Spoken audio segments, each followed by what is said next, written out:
Salmo Kapitulo 16. Masaligong pag-ampo. Panalipdi ako, O Dios, kay kanimo midangop ako. Miingon ako sa Ginoo, ikaw mao ang akong Ginoo.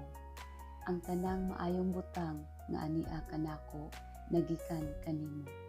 Pagka maayo gayod sa katawhan sa Ginoo, ang labing dako kong kalipay mao ang pagpakig-uban kanila.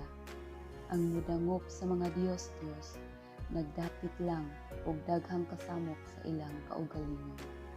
Dili ako moapil sa ilang mga paghalad, og dili ako mosimba sa ilang mga Diyos-Diyos.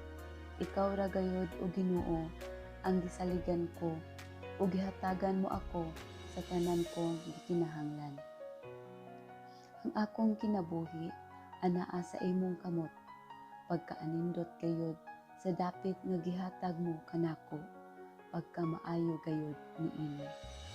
Daygon ko ang Ginoo kay gigiyahan niya ako.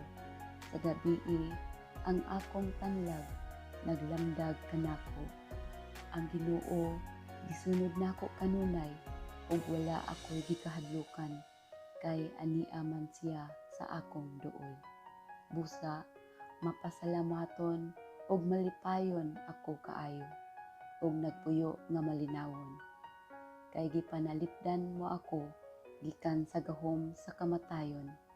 Nag-alagad ako kanimo nga matinud-anon, busa dili mo ako itugyan ngadto sa kalibutan sa mga patay. Gitultulan mo ako sa dalan paingon sa kinabuhi. Ang imong presensya naghatag kanakog tumang kalipay, ug nagdalag katagbawan hangtod sa kahangturan.